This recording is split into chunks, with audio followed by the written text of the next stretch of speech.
everyone, it's Kimber Schieffer here for Rage in the Cage OKC News. We're hanging out at Wilshire Gun Range, our sponsor for Rage in the Cage 51, an event that's going down April 22nd at Sugar Creek Casino. And I have pro fighter Teagan Dooley next to me. It's not our first time. I got to interview you actually for your debut amateur fight. Gosh, that's been a couple of years ago, hasn't it? Yeah, time flies. I always think about that day too. It's like, man, the first fight I ever fought. 205 too. And that fight was an incredible fight. I think you fought just such a tough guy on your debut. It was tough. You obviously went home with the win, but it was a fight to the end, and I'll never forget your debut fight. That's just made such a huge impact on me. And I was still fairly new as well as in the MMA world, so that fight just really made a huge impact on me because it was one of the toughest ones I had seen up until that point. Thank you. You've had such an amazing career since that day. Really, you were just on a winning streak until you fought on Legacy, win against Braden Smith. So obviously, I think that losses are sometimes our biggest learning experience. So I'm gonna, as painful as it might be, have you walk through that loss with us and tell us what you've learned from that. Well, obviously, welterweight's a tough cut for me, and I'm a pretty big guy. I walk around 215, 225, and the cut wasn't good. Head wasn't quite in it. I was trying to do physique shows and fight at the same time, and they're both, fighting and bodybuilding are two things you got to fully invest 100% into. You can't be 50-50, and that's kind of one thing that I learned there as well. Another thing I learned is you have to come into that cage A-game sharp every time now, especially when you get into the higher record of 4-0 or 5-1, whatever it is, because it gets pretty dang serious when the competition is always going to be on their A-game. I got to be on my A-game too. And it was a tough loss. Yeah, it was a tough loss. Nobody likes to lose, but it is part of the game. It's part of the game. I've been wrestling forever and took a lot of losses there, tough things, and I deal with it, A lot of people may not realize this that haven't followed your career closely, is you had an amazing wrestling career in high school as well as in college at Oklahoma City University. Tell us a little bit about that for those of, I know that there's going to be people out there that haven't seen your previous interviews with me. Well, I started wrestling when I was 7 years old, and wrestling's taught me a ton about being disciplined and then obviously how to cut weight, but honestly, the way you cut weight in wrestling is not the same way you should cut for a professional fight. Yeah, definitely not the same thing, but growing up wrestling, man, there's a lot of times where I wanted to quit wrestling, but the things that it taught me, it just kind of sucks you back into it, and I guess it's kind of what made me be such the competitor I am today, because I can't stay away from the gym at all. I can't stay off the mats, and wrestling taught me to hold that integrity and become a disciplined martial artist now, really. And it kind of blends in well with my Brazilian jiu-jitsu too.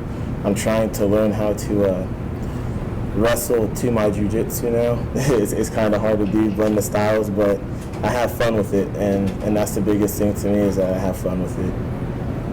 Well, and I can see that. How do you have fun training for a fight of this caliber? Levi Queen is 10-3. He's been in this business for a long time. Both of you are probably known as the nice guys in this sport. And so that's tough for me, who I've gotten to know both of you guys really well.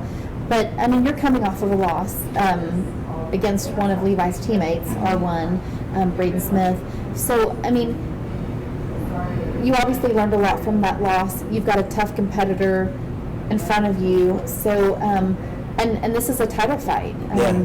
So, what goes into your mind? What kind of training? Is there anything different that you're doing for this camp?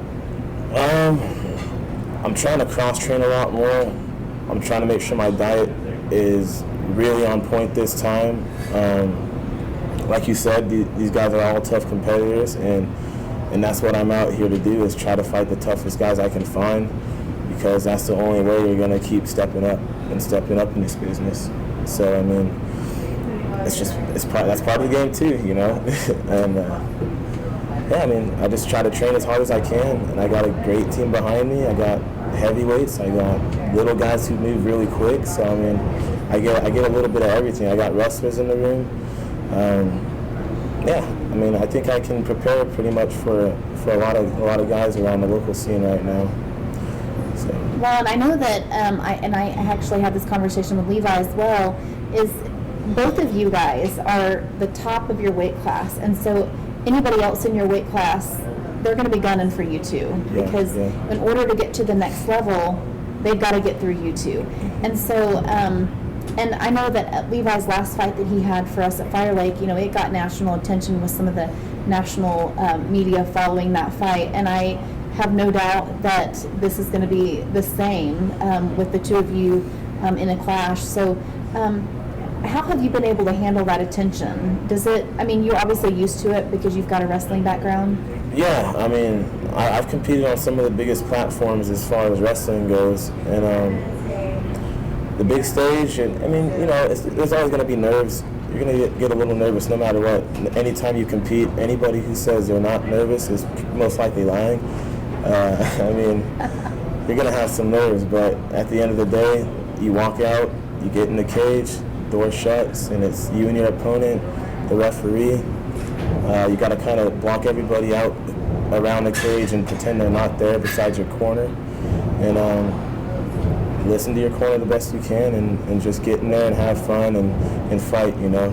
Hopefully both leave the cage safe and no crazy injuries or dead, you know. Nobody's going to end dead, but that's happened too. I mean, maybe 2 or 3 times in there. I mean, it's very unfortunate. I pray for those people's families, and it's a tough thing to go through, I know, but, you know.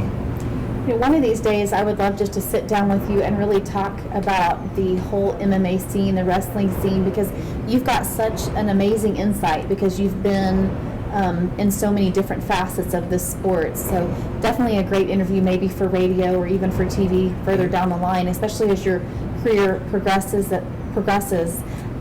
Looking forward to your fight. This is going to be a phenomenal fight, and I said this in Levi's interview as well.